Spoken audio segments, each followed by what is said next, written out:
Bismillahirrahmanirrahim. Assalamualaikum warahmatullahi wabarakatuh. Bapak Ibu teman-teman semua, semoga senantiasa dalam keadaan sehat walafiat, dalam semangat untuk selalu tolabul ilmi gitu ya. Dan tentunya marilah kita memanjatkan puji syukur alhamdulillahirabbil alamin kepada Allah Subhanahu wa taala atas segala ridhonya sehingga pada kondisi apapun kita semua dapat belajar bersama melanjutkan materi yang terkait analisis data penelitian kualitatif gitu ya. Dan tentunya melanjutkan dari pertemuan yang pertama. Pada kesempatan kali ini kita akan belajar terkait persiapan dan proses lapangan. Tentunya ini juga berkaitan langsung dan maupun tidak langsung Bapak Ibu teman-teman semua menganalisis penelitian kualitatif. Baik, Bapak Ibu teman-teman semua, marilah kita awali belajar kita bersama dengan membaca basmalah. Bismillahirrahmanirrahim. Oke, Bapak Ibu teman-teman semua, pada pertemuan kedua ini kita akan belajar yaitu tentunya bagaimana sih sebenarnya persiapan untuk proses pengambilan data lapangan gitu ya. Dan selama proses di lapangan. Nah, tentunya sebenarnya kalau mau mengetahui ya proses selama di lapangan gitu ya atau pengambilan data. Nah, itu hal-hal yang berkaitan dari bagaimana sih sebenarnya persiapan untuk pengambilan data gitu ya. Apa saja yang perlu dipersiapkan? Tentunya ketika kita mampu memahami apa yang mau dipersiapkan dalam proses pengambilan data, insya Allah pada saat proses pengambilan data itu tentunya tidak akan banyak mengalami hambatan gitu ya. Oke, nah, memilih teknik pengambilan data. Bapak Ibu teman-teman semua, ini kita akan membicarakan bagaimana caranya kita mempersiapkan gitu ya dan bagaimana persiapan kita itu menjadi media yang tepat sekali gitu ya. Ya, walaupun tidak sekali tepat gitu ya untuk proses pengambilan data lapangan. Nah, di sini nanti saya akan menjelaskan terkait 5 hal metode atau teknik dalam pengambilan data. Oke, ada dokumentasi, observasi, wawancara, audiovisual, focus groups. Nah, ini tentunya kemarin sempat saya singgung ya di pertemuan pertama gitu ya bahwa metode pengumpulan data yang terbaik menurut saya itu adalah yang dapat digunakan untuk memenuhi kebutuhan dan menjawab big question atau specific question gitu ya yang sudah disusun oleh Bapak Ibu teman-teman semua pada tugas pertemuan pertama. Jadi, silakan nanti ketika sudah menuliskan, kan saya memang belum bisa membaca gitu ya. Dan ini sangat apa namanya eh, sangat berkaitan gitu sebenarnya antara pertemuan 1, 2, 3 sampai nanti pertemuan ke-7 gitu ya Bapak Ibu teman-teman semua.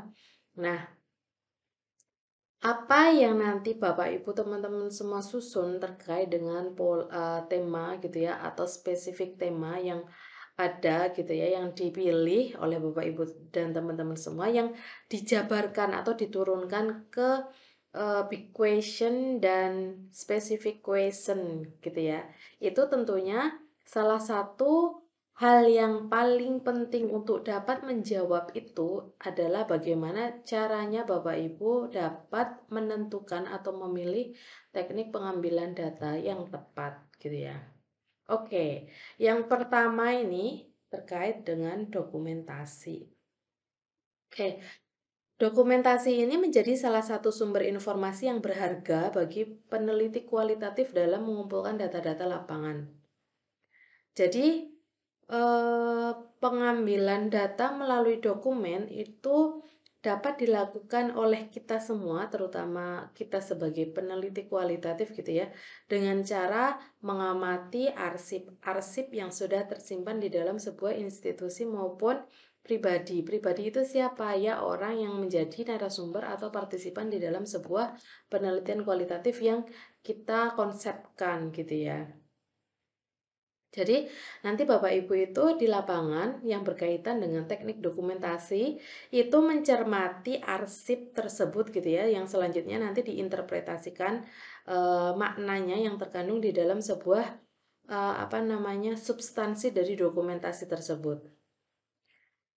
Sehingga dokumentasi itu merupakan metode pengumpulan data yang melibatkan analisis isi dari dokumen tertulis untuk membuat deduksi tertentu berdasarkan parameter penelitian. Nah, Bapak Ibu teman-teman semua, beberapa hal yang perlu saya sampaikan gitu ya, yang tentunya ini berkaitan dengan dokumentasi. Dan dokumentasi ini menjadi sebuah yang yang kadang itu membuat para peneliti khususnya Bapak Ibu teman-teman mahasiswa yang sebelumnya yang saya bimbing gitu ya. eh Kadang mencampur adukan gitu ya antara dokumentasi dari teknik atau metode yang dipilih dan terkait dengan dokumentasi dari proses pelaksanaan sebuah kegiatan gitu ya. Jadi memang sama-sama dokumentasi. Tapi kadang kalau saya melakukan pembimbingan atau bimbingan gitu ya kepada mahasiswa yang tesisnya menggunakan kualitatif dan datanya diambil dengan salah satu metode ini yaitu dokumentasi, itu kadang saya yang merasa bahwa itu bukan dokumentasi dari teknik pengambilan data. Jadi gini, bedakan dokumentasi walaupun namanya sama-sama dokumentasi ya. Bedakan dokumentasi antara teknik pengambilan data dan dokumentasi sebuah kegiatan gitu ya. Jadi Bapak Ibu teman-teman semua, dokumentasi teknik pengambilan data gitu ya.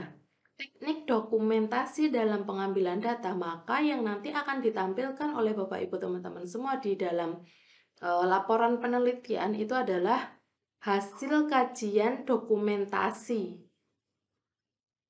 Hasil kajian dokumentasinya ya. Sehingga terdapat beberapa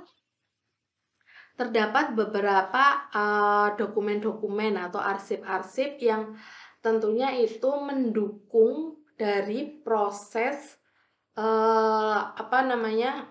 wawancara atau dari berbagai teknik-teknik yang sudah Bapak Ibu teman-teman semua gunakan gitu ya. Jadi tidak hanya sekedar menampilkan foto-foto atau dokumentasi pada saat Bapak Ibu teman-teman semua sedang melakukan penelitian gitu ya. Itu memang berbeda walaupun sama-sama namanya dokumentasi. Oke, Bapak Ibu teman-teman semua, itu yang menjadi perhatian penting di dalam sebuah teknik atau metode pengambilan data dokumentasi. Jadi nanti ketika Bapak Ibu teman-teman semua melakukan proses penelitian dengan pengambilan data menggunakan teknik dokumentasi, tentunya ini sudah paham gitu ya. Terutama nanti mungkin ada Bapak Ibu teman-teman semua yang bimbingan tesisnya dengan saya dan kebetulan dengan menggunakan kualitatif. Nah, itu menjadi perhatian yang sangat penting.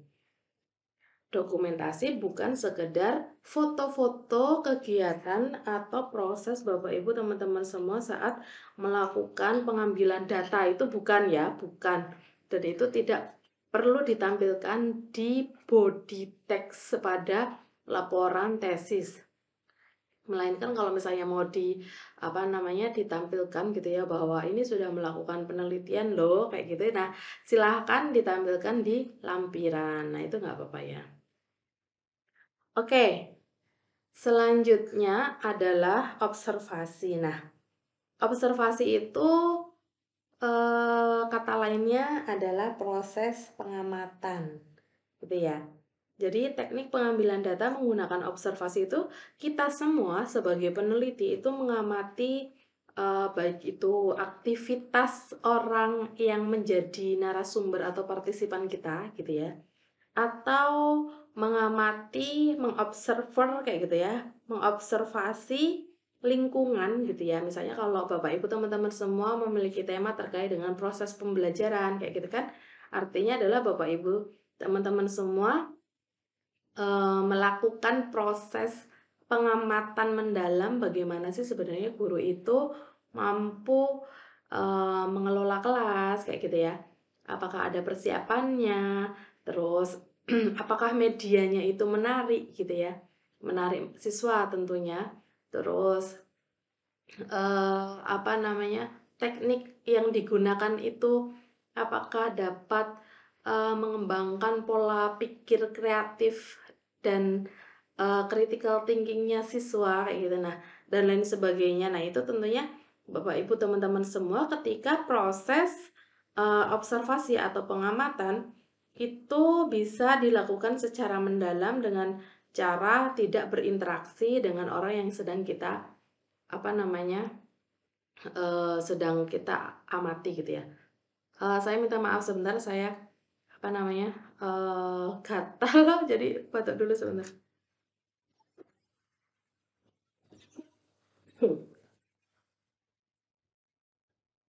Aduh, tapi maaf ya Bapak Ibu teman-teman semua. Oke, kita lanjutkan. Jadi, teknik ini, teknik observasi ini menjadi alat yang ampuh untuk mengumpulkan data kualitatif gitu ya. Artinya apa? Ketika kita menggunakan dokumentasi sebagai pendukung untuk data-data kualitatif kita juga dapat mengamati secara langsung gitu ya. Kenapa sih Bu, kalau misalnya kita mengamati kita tidak perlu berinteraksi sama orang yang kita amati gitu ya? Itu kadang menjadi pertanyaan yang sering ditanyakan oleh, beberapa mahasiswa atau beberapa, apa namanya, eee, beberapa partisipan di dalam sebuah, kuliah umum, workshop, dan lain sebagainya gitu ya. Kenapa? Karena itu salah satu hal untuk mengantisipasi gitu ya, ketika kita tidak berinteraksi di dalam sebuah pengamatan, proses pengambilan data dalam sebuah pengamatan gitu. Tentunya kita tidak akan, apa ya, menemukan data-data yang tidak real kayak gitu ya. Gimana itu, Bu? Kayak gitu ya. Jadi, ada beberapa hal ketika kita melakukan observasi itu harus diam-diam kayak gitu ya. Harus menyamar dan tentunya jangan sampai terlihat oleh orang yang kita amati. Kalau kita sedang melakukan proses pengambilan data dengan melakukan teknik observasi atau pengamatan kepada orang atau perilaku orang, ya tentunya itu adalah sebuah hal yang harus senatural mungkin gitu ya. Kenapa demikian? Karena kadang itu ada eh apa ya, persepsi yang tidak kita inginkan gitu ya. Bisa jadi itu berkaitan dengan perilaku orang yang kita amati. Apa itu perilaku yang, apa namanya, perilaku yang kita amati ya? Kalau orang yang kita amati sadar betul ketika kita sedang mengamati gitu ya, dan sedang melakukan pengambilan data, bisa jadi perilaku yang sedang dilakukan oleh orang yang kita amati itu dibuat-buat kayak gitu ya, tidak natural. Ada apa namanya, ada hal-hal di luar kendalinya orang yang sedang kita amati gitu ya. Contohnya, kita melakukan sebuah penelitian terkait dengan misalnya evaluasi pelaksanaan pembelajaran jarak jauh selama pandemi COVID, misalnya seperti itu ya.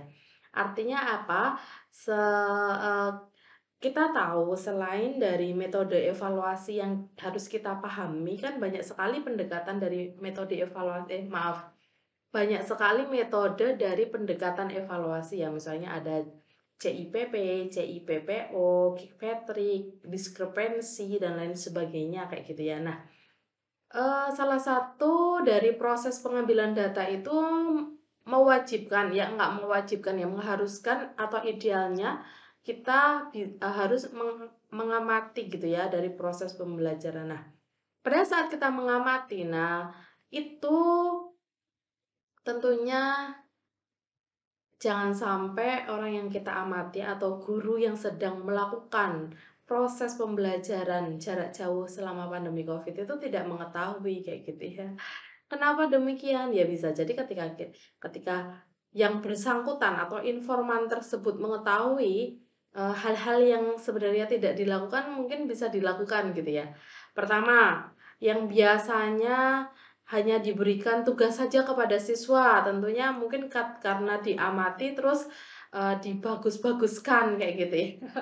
Dibagus-baguskan, dibaik-baiki banget kayak gitu ya, supaya ketika dilihat itu memang ini adalah kondisi idealnya yang bersangkutan tersebut atau informan tersebut. Nah, itu menjadi hal yang sangat perlu kita pahami bersama nggih Bapak Ibu teman-teman semua. Jadi kalau proses pengamatan ini berlangsung mendalam dengan cara tidak berinteraksi dengan partisipan, narasumber atau sumber data.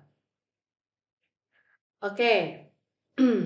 Tentunya kita pahami ketika Bapak Ibu sudah membaca bahan ajar gitu ya, bahan ajar yang saya buat, yang saya persembahkan kepada para mahasiswa saya gitu ya, dan silakan Bapak Ibu untuk apa namanya, memahami secara mandiri gitu ya terkait dengan bahan ajar tersebut, bahwa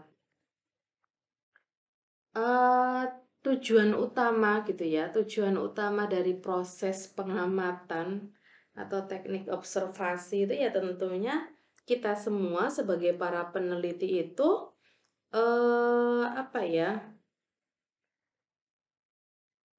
intinya adalah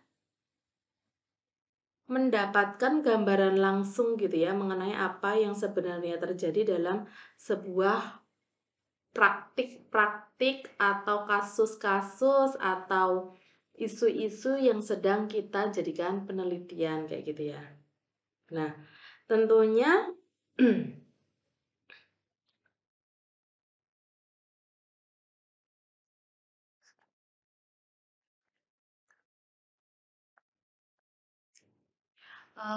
tentunya Bapak Ibu teman-teman semua itu kalau misalnya bisa apa namanya, supaya datanya itu bisa komprehensif, real, nyata, terus tidak lupa, misalnya Bapak Ibu teman-teman semua ini apa namanya, memiliki daya ingat yang tidak panjang gitu ya, ya silakan Bapak Ibu teman-teman semua ketika mengamati itu bisa menggunakan sebuah rekaman gitu ya, proses rekaman gitu ya.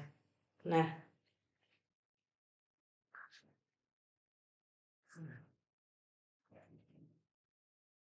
Bapak Ibu teman-teman semua, nah ketika merekam itu tentunya juga harus memahami gitu ya, memahami apa? Memahami terkait dengan kondisi-kondisi tertentu. Ketika kita memang menggunakan metode tertentu yang para partisipan itu tidak mengetahui saat kita itu melakukan pengamatan kayak gitu ya, itu menjadi poin penting bagi kita untuk dapat mengeksplorasi lebih jauh, lebih mendalam, lebih luas terkait dengan data-data yang akan kita gunakan sebagai kajian gitu ya, atau hasil penelitian gitu ya. Nah, pada teknik observasi ini, menurut Kawulich, itu juga sudah ada di buku, bahwa observasi menurut Kawulich ini terbagi menjadi dua gitu ya. Dan tentunya ini nanti eh, ada di bagian selanjutnya gitu ya Bapak Ibu teman-teman semua.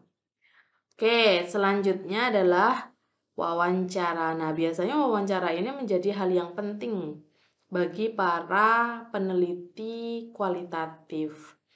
Dan biasanya wawancara ini menjadi bagian utama, selanjutnya adalah yang lain ini menjadi bagian pendukung. Jadi data-data yang data-data yang dikumpulkan melalui teknik-teknik yang lain ini menjadi data dukungan gitu ya. Sementara wawancara ini menjadi hal yang utama.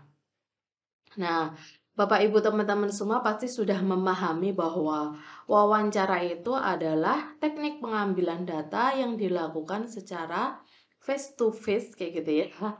Bertanya, menjawab, bertanya, menjawab. Jadi ketika interviewer memberikan pertanyaan kepada interviewee, sementara interviewee memberikan respon atau jawaban kepada para interviewer sebagai peneliti gitu ya. Nah, artinya apa? Ketika kita melakukan penelitian menggunakan teknik wawancara, Bapak Ibu teman-teman semua itu pasti akan berhadapan langsung dengan para partisipan. Dan itu sangat penting sekali untuk semuanya dipotret kayak gitu ya. Ya jawabannya, redaksinya, gesturnya, terus raut mukanya kayak gitu ya. Nah, tentunya itu menjadi bagian penting dalam sebuah proses analisis selama di lapangan, dan itu yang akan kita bawa juga ketika nanti Bapak Ibu teman-teman semua kembali dari lapangan untuk memproses hasil wawancara tersebut dan menganalisis gitu ya. Emang bisa Bu ya? Bisa, karena memang kadang kita itu gini, ketika partisipan ditanya dengan Bapak Ibu mohon maaf, apakah Bapak Ibu bahagia ketika Bapak Ibu melaksanakan proses pembelajaran secara daring selama COVID seperti itu ya? Pasti jawabannya beragam. Nah, ada sisi tertekan, misalnya kayak gitu ya. Ada makna di balik makna kayak gitu. Nah, itu makna di balik makna itu menjadi sebuah apa ya, konsep tersendiri ketika kita nanti atau Bapak Ibu teman-teman semua mengkode data, mereduksi data. Nah, itu apakah konsep akhir dari sebuah penelitian itu menjadi bagian yang penting atau menjadi bagian yang itu tidak mendukung dalam proses sesuatu gitu ya. Misalnya kalau proses pelaksanaan pembelajaran seperti tadi ya, evaluasi pelaksanaan pembelajaran jarak jauh selama COVID gitu ya. Nah, itu ketika ada pertanyaan spesifik yang berkaitan dengan bagaimana apakah Bapak Ibu bahagia kayak gitu ya, misalnya terkait dengan subjek well-being-nya itu apakah sejahtera dan lain sebagainya. Nah, banyak hal kayak gitu ya yang akan kita ungkapkan. Oh, ternyata ada jawaban yang itu sangat sedih, membuat sedih kayak gitu ya. Ya misalnya kehilangan waktu untuk keluarga, terus kehilangan apa namanya eh waktu untuk me time kayak gitu ya, karena memang proses untuk persiapan pembelajaran jarak jauh itu memang sangat luar biasa effortnya kayak gitu ya, harus nyiapin materinya, harus nyiapin videonya misalnya kayak gitu ya yang sangat menarik, terus harus mempersiapkan indikator-indikator penilaian kayak gitu ya, bagaimana supaya penilaian itu komprehensif walaupun siswa-siswanya tidak secara langsung bertatap muka seperti itu ya. Nah, wawancara ini sangat penting karena apa? Karena kita semua akan mengetahui bagaimana data itu dapat muncul dari para partisipan yang kita tanyai sehingga kita semua bisa mengeksplorasi secara mendalam gitu ya. Eh, apa ya? Kadang yang dilihat dari dokumentasi itu belum cukup mendalam dan harus didukung dengan proses secara langsung, misalnya dengan observasi pengamatan, dan itu masih perlu didukung dengan mengeksplorasi, mengkorek-korek lagi kayak gitu ya, mengeksplorasi secara mendalam lagi melalui wawancara. Nah, bagaimana wawancara itu nanti dapat apa namanya apa dapat mengembangkan gitu ya, mengembangkan sebuah konsep dari para peneliti gitu ya, itu nanti akan dijelaskan di slide berikutnya. Oke, sebentar maaf. Terkait dengan audio visual.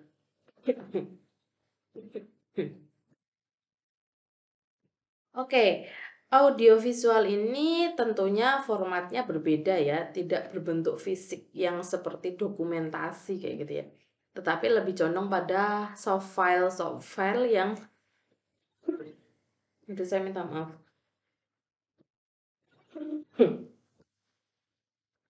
Jadi ini karena beberapa waktu pekan lalu ya kalau nggak salah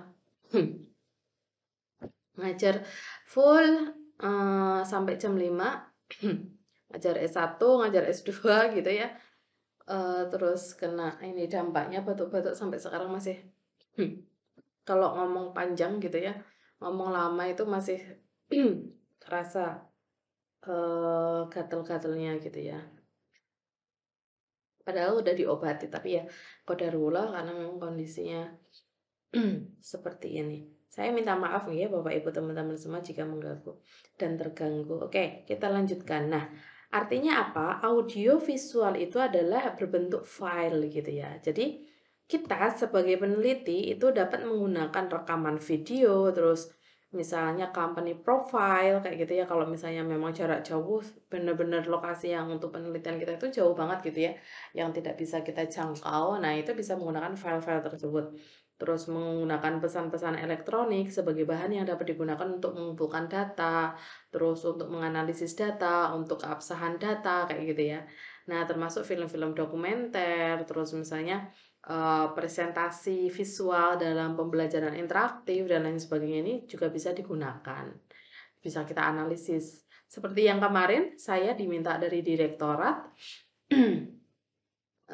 untuk menganalisis paparan dari Dirjen Vokasi ya, Pak Wikan Sakarinto.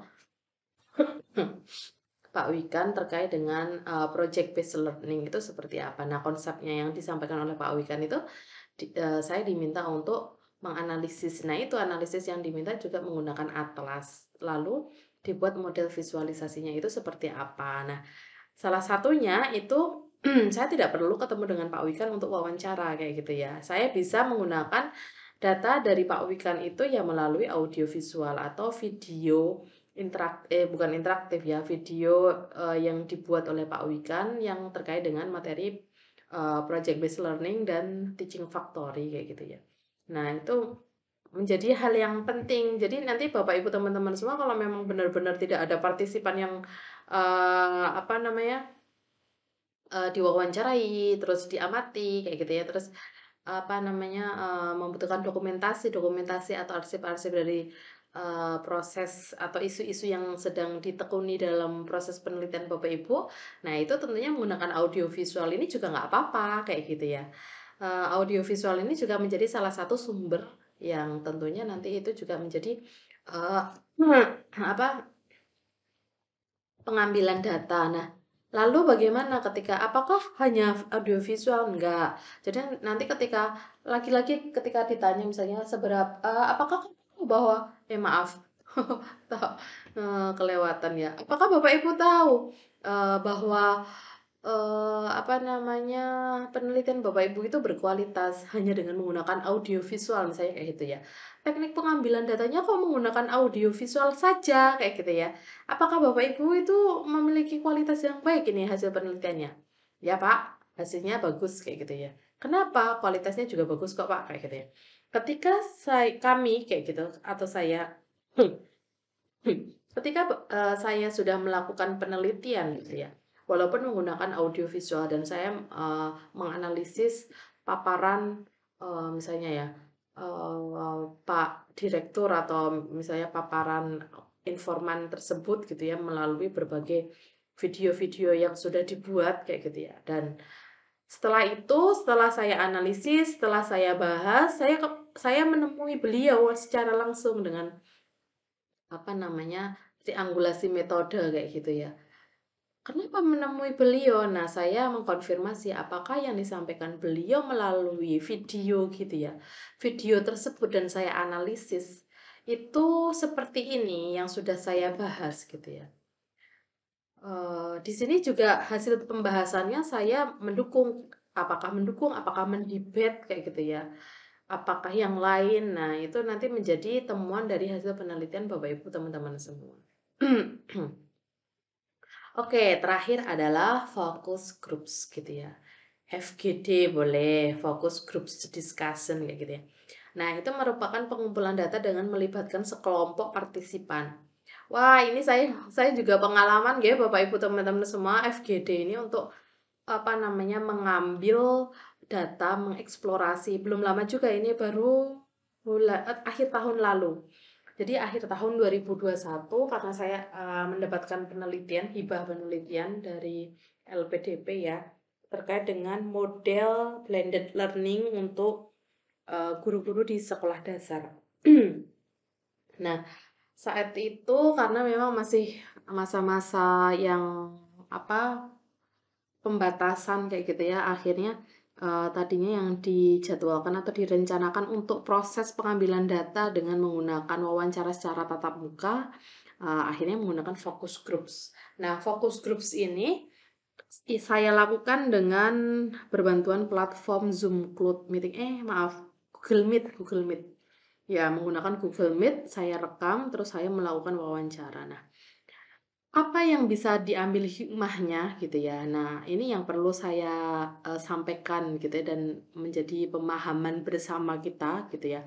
Kita semua supaya nantinya ketika kita menggunakan focus groups itu bisa maksimal kayak gitu ya Bapak Ibu teman-teman semua. Jadi jadi yang pertama saya minta maaf ya. Jadi yang pertama ada kelebihan dan pasti ada kelemahan kayak gitu ya. Nah, Focus groups itu menjadi bagian penting juga di dalam sebuah proses eksplorasi makna-makna dari para partisipan. Hanya saja ketika fokus groups itu banyak partisipan itu yang seperti terhalang tembok besar gitu ya, yang tidak bisa berkata apa-apa. Jadi ya hanya sekedar, oh ya saya juga seperti itu.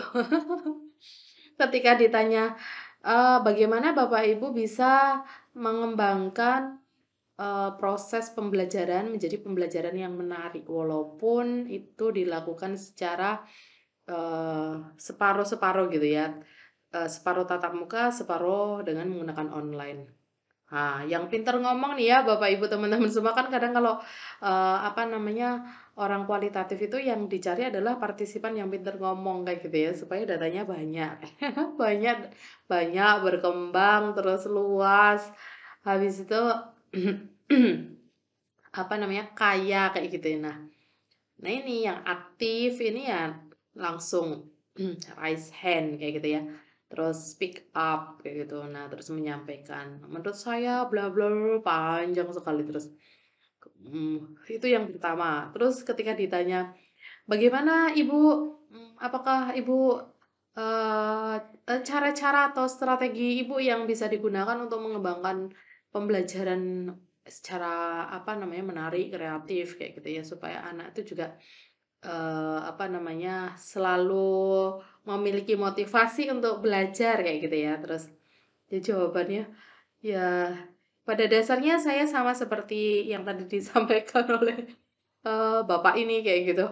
Lah, menurut Ibu pribadi bagaimana? Padahal sebenarnya fokus grup sini yang saya buat ini adalah, berbeda-beda karakter sekolah kayak gitu ya. Artinya dari guru sekolah A, sekolah B, sekolah C, sekolah D, dan lain sebagainya. Nah, itu yang menjadi poin penting ya Bapak Ibu teman-teman semua. Jadi ketika fokus groups itu ternyata juga ada kelemahannya.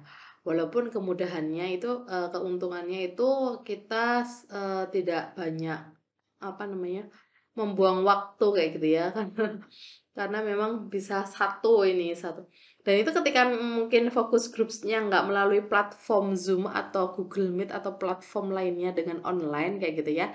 Ketika bertatap muka pun itu juga sama karena saya waktu S3 waktu masih S3 saya dimintai tolong sama salah satu profesor saya gitu ya. Dan itu melakukan penelitian terus menggunakan focus groups untuk mengeksplorasi makna gitu ya. Waktu itu terkait dengan kemitraan. Kemitraan yang terakhir maaf, sebelumnya itu terkait dengan teaching factory, sebelumnya lagi itu terkait dengan apa namanya, vocational leadership kayak gitu ya. Nah, kan kalau fokus groups itu dibagi nih, ada MC-nya, moderatornya, terus ada yang notulen kayak gitu ya. Nah, notulisnya itu dari tim-tim peneliti, mereka yang bertugas ini dari tim peneliti gitu ya. Nah, sementara, eee, ada sekitar 5 orang. 5 orang itu dari dunia usaha, dunia industri, terus dari balai, terus dari kepala sekolah SMK, selanjutnya ya ada 3 kepala sekolah SMK. Itu juga gitu. Ketika moderator memberi saya ya, saya moderatornya dan saya memang sudah menyiapkan pedoman wawancara gitu ya. Karena memang menggunakan metode struktur.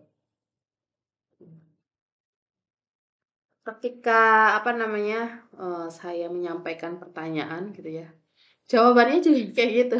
Saya seperti bapak ini selaku kepala sekolah SMK ini kayak gitu ya. Walaupun beda bidang keahlian ya, tapi menurut saya, eee, apa yang disampaikan Bapak ini sudah cukup mewakili apa yang saya lakukan kayak gitu.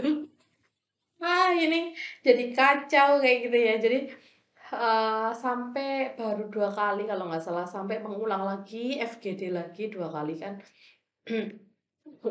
Yang kedua ini karena saya eee, tidak mengambil hikmah.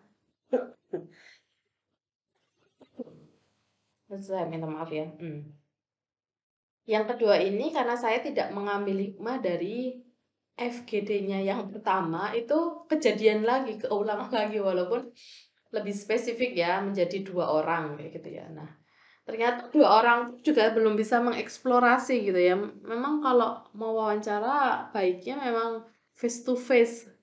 Kenapa kok 2 orang juga tidak bisa mengeksplorasi? Bapak Ibu saya minta maaf mungkin saya tak izin minum dulu. Gatal sekali soalnya.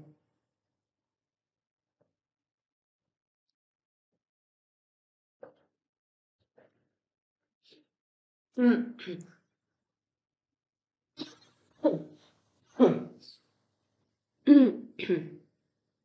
Oke, kita lanjutkan. Nah, saya minta maaf dan sangat berterima kasih sekali. Pokoknya semoga ridhonya Bapak Ibu dan ikhlasnya Bapak Ibu karena apa namanya memaafkan gangguan dari saya ini menjadi kemudahan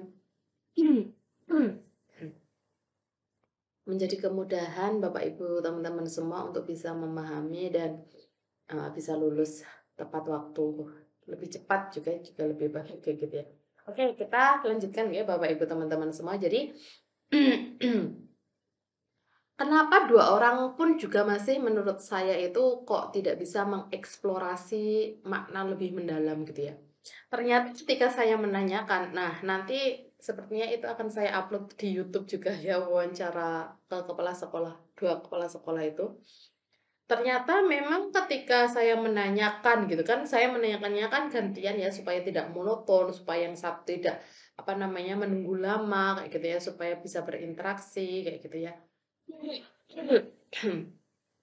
Nah, ketika saya menanyakan kepala sekolah yang A, yang satu itu perempuan sama laki-laki. Yang perempuan gitu ya, oh yang perempuan ini pandai sekali gitu ya dalam speak up, dalam mengurai kata, terus menyampaikan apa yang sedang dilakukan, sudah dilakukan, harapan-harapan kayak gitu-gitu ya, semuanya sudah terjawab dengan baik. Tetapi yang laki-laki ini justru yang aduh, kenapa ini sangat teoritis kayak gitu ya, kenapa ini hanya copy paste kayak gitu dari apa yang sudah disampaikan sama kepala sekolah sebelumnya yang diwawancarai kayak gitu ya.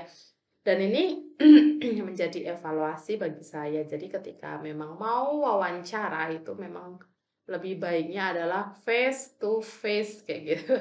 Satu lawan satu. Nah, itu. Karena apa? Menurut saya pribadi, berbagai pengalaman yang sudah saya lakukan, justru ketika kita bisa satu wawancara gitu ya, bukan satu wawancara, tapi face to face secara langsung, eee, kita semua sebagai peneliti kualitatif mewawancarai satu partisipan gitu ya, bergiliran walaupun beda tempat, beda waktu, beda hari, kayak gitu ya. itu ternyata bisa deep talk kayak gitu ya. Kadang tuh bisa sampai curhat kayak gitu. Kadang juga ada sesuatu yang rahasia yang mungkin yang itu menjadi hal yang sangat apa namanya, privacy, tapi walaupun privacy juga bukan, sebuah apa namanya, yang tidak perlu disampaikan, enggak, tapi maksudnya adalah itu menjadi hal yang rahasia tetapi secara umum kayak gitu ya. Maksudnya apa? Ya misalnya kan kita tidak kan kita itu tidak tahu ya ketika kita ke lapangan gitu ya. Misalnya budayanya di sekolah, misalnya kita penelitian di sekolah kayak gitu ya. Kita tidak tahu iklimnya di sekolah itu seperti apa, budayanya di sekolah itu seperti apa, kayak gitu. Nah, hal-hal yang seperti itu ya nggak apa-apa kalau misalnya, kita terima kayak gitu ya, walaupun itu mungkin nanti direduksi gitu ya. Karena ini tidak relevan, oke direduksi, ini nggak apa namanya, nggak masuk ke dalam sebuah, proses analisis atau dalam sebuah kajian kayak gitu ya, atau temuan yang akan dilakukan. Oke, Bapak Ibu teman-teman semua, jadi itu ya dari focus groups. Jadi tentunya kita pahami bahwa focus groups itu wawancara yang dilakukan, dengan melibatkan sekelompok partisipan kayak gitu ya. 6 12 kayak gitu, 6 sampai 12. Nah, seperti yang tadi saya sampaikan bahwa di dalam sebuah fokus grup itu terdiri dari moderator, fasilitator, terus peneliti-peneliti inti dan semua partisipan yang dijadikan sebagai kunci kunci atau informan di dalam penelitian kita. Aduh, ini sangat mengganggu sekali ya Bapak Ibu teman-teman semua, saya minta maaf sekali. Oke, ini agak cepat saja. Next adalah apa ini ya? Oh, ini adalah terkait dengan apa sih sebenarnya dokumentasi. Nah, ini tadi sudah saya sampaikan. Foto ini adalah maksudnya ya. Oke, kita urutkan. Dokumentasi yang pertama adalah arsip ya, tentunya terkait dengan arsip-arsip. Misalnya kalau Bapak Ibu teman-teman semua meneliti terkait dengan manajemen, model manajemen kemitraan misalnya kayak gitu ya. Artinya adalah apa saja yang menjadi dokumentasi dalam sebuah kemitraan kayak gitu ya. MOU misalnya kayak gitu ya, program kerja bersama, pelaksanaan kegiatan bersama misalnya kayak gitu. Nah, itu menjadi sebuah dokumen-dokumen penting untuk dijadikan sebagai data dukungan dalam proses penelitian. Nah, yang kedua itu terkait dengan analisis dokumen-dokumen publik, misalnya memo-memo resmi, notulensi, catatan, terus surat undangan, terus apa namanya, laporan-laporan dan lain sebagainya. Nah, itu menjadi dokumentasi. Foto. Nah, ini bukan foto yang tadi saya sampaikan, foto kegiatan misalnya Bapak Ibu teman-teman semua sedang proses analisis data, wawancara lalu difoto dan foto itu dijadikan sebuah data. Bukan seperti itu ya. Jadi nanti kalau misalnya Bapak Ibu teman-teman semua melakukan proses analisis data dan itu menggunakan dokumentasi, bukan ditampilkan foto saat Bapak Ibu wawancara gitu ya. Tetapi foto apa? Ya foto yang ada di lokasi penelitian kayak gitu ya. Misalnya seperti apa? Ketika Bapak Ibu teman-teman semua sedang melakukan proses penelitian terkait dengan sejarah kayak gitu ya. Nah, sejarah itu ya tentunya berkaitan dengan etnografi. Sejarah bahasa itu etnografi kayak gitu ya. Atau fenomenologi juga masuk kayak gitu ya.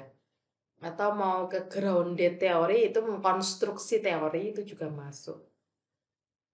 Oke. Sehingga foto-foto yang diambil, foto-foto yang dicari atau foto-foto yang dikumpulkan di dalam sebuah proses dokumentasi atau teknik dokumentasi itu ya foto-foto yang berkaitan dengan sejarah. Misalnya kalau sejarah itu biasanya, ber ber berapa ya, beralir kayak gitu ya, artinya ya, ada sebuah proses gitu ya. Tahun sekian misalnya, bangunannya itu tahun sekian seperti itu, bangunannya tahun sekian ditambah tahun sekian sampai tahun saat ini itu seperti apa. Nah itu dokumen-dokumen penting, atau kalau enggak ya pimpinan kayak gitu ya, pimpinan tahun dulu sampai tahun sekarang. Nah, itu foto-foto tersebut yang bisa dijadikan sebagai sebuah proses apa namanya? eh, Analisis data gitu ya. Oke, next adalah observasi. Nah, oke, Bapak Ibu teman-teman semua, tadi ini sempat mau saya sampaikan gitu ya. Dan ini sebenarnya di buku itu sudah ada gitu ya. Nanti Bapak Ibu bisa memahami secara mendalam, secara mandiri kayak gitu ya. Nah, yang pertama ini terkait dengan partisip. Nah, ini salah. Partisipan observation versus direct observation kayak gitu ya. Jadi ini adalah tipe observasi yang bisa dipilih oleh Bapak Ibu teman-teman semua sebagai para peneliti kualitatif. Partisipan observation itu adalah para peneliti atau kita sebagai peneliti kualitatif itu melibatkan diri di dalam latar yang diteliti. Jadi sebagai pengamat maupun sebagai partisipan gitu ya. Jadi prosesnya itu proses mengamati itu kita juga apa namanya berkaitan langsung gitu ya, ada keterlibatan langsung kayak gitu. Nah, sementara direct observation itu ya kita sebagai peneliti itu melakukan pengamatan langsung tanpa berinteraksi dengan objek atau orang yang diteliti dalam sebuah pengamatan atau observasi. Itu ya, itu direct observation. Seperti tadi yang sudah saya sampaikan. Selanjutnya, ada lagi kalau menurut code itu ada dua metode di dalam sebuah pengambilan data melalui observasi, yaitu covert observation dan overt observation. Jadi kalau covert observation itu merupakan observasi terselubung. Wah, terselubung itu maksudnya seperti apa? Jadi kita sebagai peneliti itu melakukan pengamatan di lapangan itu secara sembunyi-sembunyi ya. Artinya memang tidak diketahui oleh orang atau oleh sebuah program kayak gitu ya. Program itu maksudnya pelaksanaan. Jadi orang-orang yang melakukan program-program tersebut kayak gitu ya. Observasinya memang secara tersembunyi-sembunyi. Ya, sementara overt observation adalah observasi terbuka. Jadi, partisipan sadar bahwa mereka sedang diamati dalam pengamatan sebuah penelitian kayak gitu ya. Ya, misalnya terkait dengan budaya daerah kayak gitu. Terkait dengan apa namanya? Makanan-makanan, apa namanya itu? eh Makanan Nusantara kayak gitu-gitu yang mengandung berbagai makna kayak gitu ya, terkait dengan ritual-ritual itu biasanya kualitatif yang fenomenologi, grounded theory, terus etnografi kayak gitu-gitu ya. Itu bisa. Tapi kalau misalnya terkait dengan tingkah laku seseorang ya tentunya kalau bisa ya sembunyi-sembunyi kayak gitu. Karena kita akan mengeksplorasi makna-makna yang sebenarnya yang senatural mungkin kayak gitu ya. Nah, itu yang tentunya yang tidak bisa dibawa ke laboratorium yang seperti saya sampaikan pada pertemuan pertama. Oke, selanjutnya adalah wawancara. Nah, Bapak Ibu teman-teman semua nanti ketika tesis silahkan Bapak Ibu teman-teman semua yang menggunakan pendekatan kualitatif boleh nanti bisa menggunakan metode wawancara dengan cara structure, unstructure atau semi structure gitu ya. Jadi kalau structure itu ya Bapak Ibu teman-teman semua itu menyiapkan pedoman wawancara. Jadi sudah tertulis rapi gitu ya pertanyaan-pertanyaannya. Sudah tersusun rapi. Jadi karena memang sudah tersusun rapi ya proses pengambilan data dengan wawancara itu ya baku kayak gitu ya. Dan semua pertanyaan itu memang sudah disediakan untuk ditanyakan. Jadi tidak ada pengembangan pertanyaan di lapangan kayak gitu ya.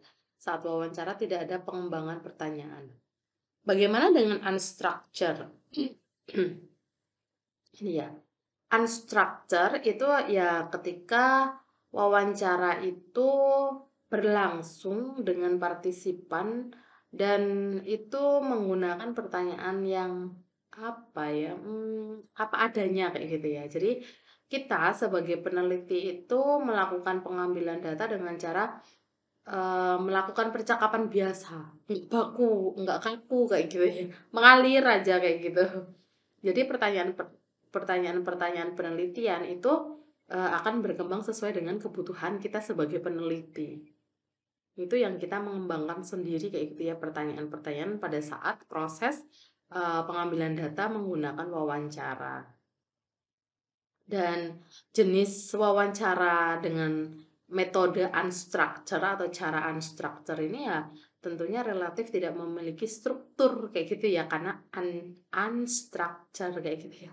Yang digunakan kita sebagai peneliti dalam membangun hubungan dengan para partisipan. Jadi mengalir aja kayak gitu ya. Lalu yang ketiga itu adalah semi structured. Ya tentunya kalau semi ini ya gabungan antara structure dan unstructured kayak gitu ya. Jadi sehingga jenis wawancara semi struktur ini adalah wawancara yang digunakan oleh kita sebagai peneliti untuk pengambilan data lapangan dengan menggunakan pedoman wawancara, dan kita bisa mengembangkan di lapangan terkait dengan pertanyaan-pertanyaan lain yang tidak tertulis di pedoman wawancara. Jadi gabungan gitu ya Bapak Ibu teman-teman semua. Oke, next terkait dengan audio visual. Ya, kalau audio visual ya tadi sudah saya sampaikan gitu ya, boleh menggunakan file audio, file video, dan tadi sudah secara implisit, secara spesifik sudah saya sampaikan di awal. Dan focus group, nah ini tadi juga sudah saya sampaikan contoh realnya yang pernah saya alami gitu ya. Apa namanya, ya tentunya kalau memang mau menggunakan ya ini kayak gitu ya Bapak Ibu menyiapkan beberapa orang gitu ya, sekelompok orang untuk melibatkan misalnya 6 sampai 12 orang, terus melakukan diskusi sesuai dengan kajian atau penelitian yang Bapak Ibu sedang dalami kayak gitu ya, sedang lakukan kayak gitu. Oke, selanjutnya kita akan memahami terkait dengan pedoman pengambilan data, pedoman pengumpulan pengambilan data gitu. Pedoman pengambilan data bisa, pedoman pengumpulan data bisa. Oke, Bapak Ibu teman-teman semua, ketika berbagai teknik yang tadi sudah kita pelajari bersama gitu ya. Tentunya Bapak Ibu juga akan lebih paham lagi sebenarnya ketika sudah memilih tekniknya kayak gitu ya. Lalu apa sih proses persiapan selanjutnya sehingga nanti di lapangan itu tinggal ambil data saja gitu ya. Tidak mengalami banyak kesulitan. Oke, yang pertama adalah dokumentasi. Nah, ini ya yang tadi saya sampaikan bahwa dokumentasi ini menggunakan checklist kayak gitu ya, ada atau tidak ada kayak gitu ya. Nah, Bapak Ibu teman-teman semua itu penting untuk menyiapkan tabel dalam rangka memahami kayak gitu ya, apa sih yang akan dirinci kayak gitu ya, terkait dengan tema atau topik yang Bapak Ibu lakukan dalam sebuah penelitian. Kalau di layar ini, di PowerPoint ini adalah terkait dengan manajemen pendidikan gitu ya. Jadi manajemen pendidikan ideal di era misalnya pandemi COVID itu seperti apa? Misalnya kayak gitu ya. Nah, kita tahu bahwa manajemen pendidikan itu bidang garapannya tuh banyak kayak gitu ya. Nah, misalnya ada kesiswaan, pendidik dan tenaga kependidikan, sarana prasarana, pembiayaan, hubungan masyarakat dan lain sebagainya. Nah, apa yang perlu kita apa namanya perlu jadikan dokumen gitu ya sebagai pengambilan data. Nah, ini contohnya misalnya uraian kalau manajemen kesiswaan itu ya terkait dengan jumlah siswa, nilai siswa, prestasi siswa, terus siswa yang tidak hadir, siswa yang bolos, misalnya kayak gitu ya. Terus apa namanya, siswa, eee, yang tidak naik kelas, siswa yang dan lain sebagainya kayak gitu. Nah, uraiannya seperti itu. Lalu dokumennya seperti apa? Misalnya kalau jumlah siswa ya dokumennya terkait dengan daftar siswa. Terus nilai siswa gitu ya, ditunjukkan dengan nilai rapor atau nilai harian atau ulangan tengah semester, ulangan akhir semester dan lain sebagainya kayak gitu. Nah, ada atau tidak kayak gitu ya? Ada. Kalau ada ya berarti dokumen tersebut itulah yang nanti dijadikan sebagai bahan kajian, sebagai bahan untuk dukungan dari metode-metode lain yang digunakan di dalam proses penelitian kualitatif. Jadi dokumen ini nggih Bapak Ibu teman-teman semua, jadi bukan dokumentasi pada saat Bapak Ibu teman-teman semua sedang mengamati dokumen-dokumen yang ada di lapangan kayak gitu ya. Baru difoto dan fotonya baru ditaruh di bab 4. Nah, itu bukan. Kalau memang prosesnya difoto dan dijadikan dokumentasi proses pelaksanaan pengambilan data, silakan kalau misalnya mau ditampilkan ya di lampiran. Jadi bukan di bab 4 gitu ya. Sementara di bab 4 ini adalah dokumen-dokumen penting yang mendukung data dalam proses pengambilan data di lapangan dan proses untuk analisis data. Gitu nggih Bapak Ibu teman-teman semua, pokoknya harus diingat. Sampai nanti ketika Bapak Ibu teman-teman semua ternyata salah satu menjadi bimbingan saya kayak gitu ya, dan kualitatif dan dokumentasi masih seperti itu. Oh, ternyata memang saya bisa memahami kayak gitu ya, bahwa ketika perkuliahan berlangsung mungkin Bapak Ibu teman-teman semua sedang tidak fokus kayak gitu. Perlu kembali lagi memutar ini. Karena ada dan itu sungguh-sungguh terjadi.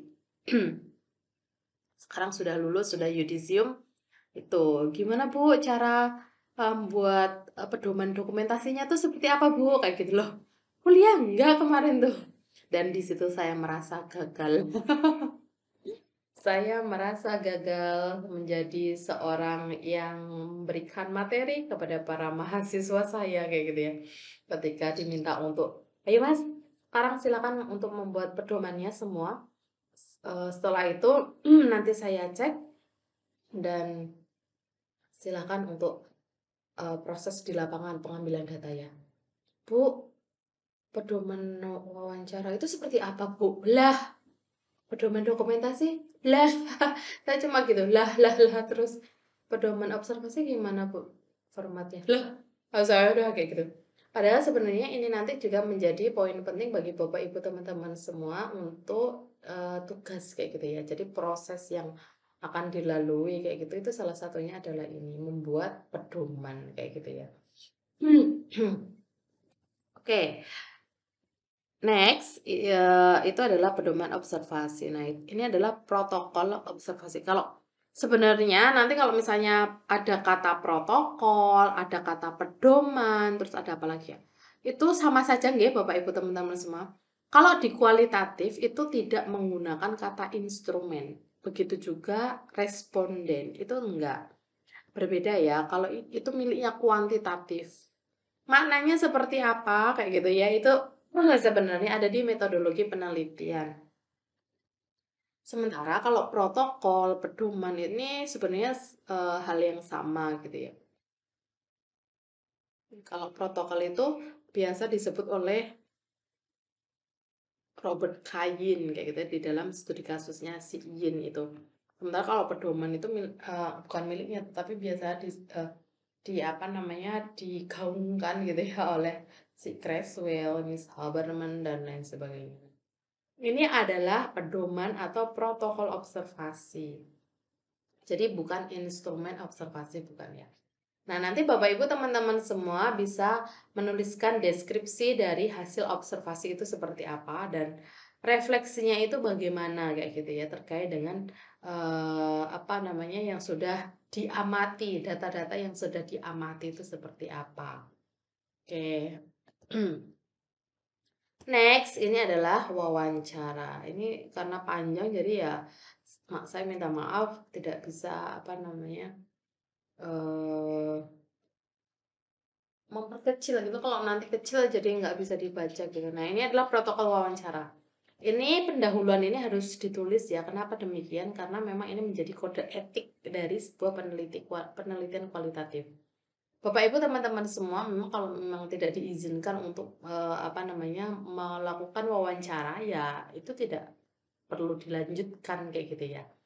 Jadi memang ini hal seperti orang Jawa tuh ya kita semua nggak di Jawa ya di mana-mana pun kalau misalnya mau bertamu ya kula nuwun kayak gitu ya. Jadi nggak ujuk-ujuk langsung datang masuk ke ruang tamu kayak gitu enggak. Jadi ini menjadi hal yang sangat penting dilakukan sebuah apa namanya pendahuluan kayak gitu. Oke, kemarin Bapak Ibu kan tugasnya ini ya, membuat deep question dan specific question, tema sama permasalahan kayak gitu ya. Oke, nanti selanjutnya Bapak Ibu teman-teman semua ada hal yang perlu dilakukan dalam proses analisis data sebelum masuk ke lapangan. Next, itu terkait dengan audio visual. Nah, ini sama halnya terkait dengan dokumentasi kayak gitu. Apakah audionya ada, videonya ada, kayak gitu. Nah, kalau ada, mana kayak gitu diambil dan nanti bisa dianalisis. Nah, di software Atlas TI nanti yang akan kita gunakan itu juga bisa menganalisis video, bisa menganalisis gambar kayak gitu ya. Nah, itu nanti bisa apa namanya, dijadikan sebagai wacana, mungkin bisa jadilah rencana kayak gitu ya. Besok kalau mau penelitian, salah satu tekniknya ya dengan menggunakan audio kayak gitu misalnya gitu ya, audio visual kayak gitu. Nah, next ini adalah focus groups. Nah, ini misalnya komponen penelitian, terus pertanyaan masing-masing dari komponen ini nanti banyak pertanyaannya gitu ya. Terus diskusinya seperti apa, terus partisipannya apa namanya siapa yang menyampaikan kayak gitu. Nah, nanti ini Bapak Ibu teman-teman semua membutuhkan note tulis gitu ya dan bisa pengamatan secara mendalam pada saat proses diskusi kayak gitu. Baik, Bapak Ibu teman-teman semua, ini adalah tugas kelanjutannya walaupun saya belum membaca tugas yang pertama. Nanti setelah saya mengirimkan tugas yang pertama, silahkan Bapak Ibu melanjutkan di dalam template yang sama gitu ya. Tapi harus saya review dulu untuk yang kemarin.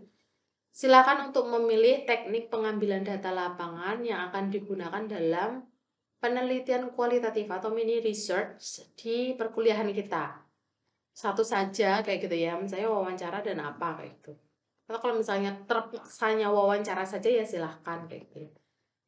Oke, selanjutnya Bapak Ibu buat pedoman dari teknik tersebut ya. Kalau misalnya dipilihnya teknik wawancara, maka membuat pedoman wawancara. Kalau memilihnya observasi ya membuat pedoman observasi seperti yang tadi saya sudah sampaikan. Nah, ini ya, berbagai pedoman-pedoman yang ada. Format-formatnya seperti itu. Oke, selanjutnya setelah itu Bapak Ibu untuk melakukan pengambilan data. Cepet banget Bu, ya kalau misalnya lama-lama nanti kita nggak sampai gitu ya pada 7 kali pertemuan. Wah, kecuali kalau memang 16 kali pertemuan, nah kita bisa mengeksplor lebih banyak apa sih sebenarnya itu analisis data kualitatif yang dilakukan pada pada selama proses dan pada setelah pengambilan data gitu ya. Ini ya tugasnya nanti mohon untuk dipahami dan dicermati secara mendalam, secara seksama ya Bapak Ibu teman-teman semua. Oke, next adalah prosedur pengumpulan tugasnya. Seperti biasa, dengan menggunakan template yang sudah saya berikan gitu ya, tentunya setelah saya review kembali di pertemuan yang pertama, tugas yang pertama, dan dikumpulkan ini ya, ini tuh saya sangat sangat mengapresiasi sekali bagi Bapak Ibu teman-teman semua itu yang benar-benar memahami apa namanya menuliskan sesuai dengan apa yang saya sampaikan. Kenapa demikian? Ada beberapa mahasiswa itu yang tidak seperti ini gitu ya, dan itu membuat saya yang sudah S2 tapi kok yo tidak memperhatikan kayak gitu ya. Kenapa? Karena memang saya ini kan banyak sekali nge-review banyak banget tugas dari para mahasiswa dan tidak hanya S2, S1 juga demikian. Nah, dengan seperti ini dan urut kayak gitu ya, itu salah satu kemudahan bagi saya, keringanan yang diberikan oleh Bapak Ibu teman-teman semua kayak gitu kepada saya untuk bisa setidaknya urut kayak gitu ya. Setidaknya tidak menambah pekerjaan, mengurutkan, menuliskan NIM_ nama lengkap gitu ya. Oke, Bapak Ibu teman-teman semua, nanti maksimal pada Rabu tanggal 30 Maret 2022 dan yang mengirimkan adalah ketua kelas secara kolektif kepada saya. Gitu ya. Silahkan Bapak Ibu teman-teman semua apabila ada pertanyaan disampaikan di kolom komentar YouTube dan tidak perlu menuliskan nama. Dan tentunya ini juga menjadi perhatian Bapak Ibu teman-teman semua untuk berdiskusi secara mendalam di kolom komentar. Saya minta maaf ya. Kenapa demikian? Karena nanti saya akan jadikan diskusi Bapak Ibu teman-teman semua diintegrasikan ke presensi kehadiran. Bapak Ibu teman-teman semua, saya minta maaf lahir batin pada pertemuan kedua kita tidak bisa bertatap maya secara virtual gitu ya melalui Zoom karena saya ada tugas mendadak rapat dengan kementerian. Jadi saya tidak bisa dan kebetulan harinya Rabu Kamis Jumat. Saya minta maaf. Jadi apa yang saya sampaikan semoga bisa bermanfaat untuk Bapak Ibu teman-teman semua. Tentunya pada proses rekaman materi ini banyak sekali noise termasuk saya batuk-batuk. Nah, saya minta maaf lahir dan batin. Oleh karena itu cukup sekian, mari kita akhiri proses belajar bersama kita dengan bacaan tahmid bersama. Alhamdulillahirabbil alamin. Sekian dari saya, banyak kesalahan saya minta maaf. Wassalamualaikum warahmatullahi wabarakatuh.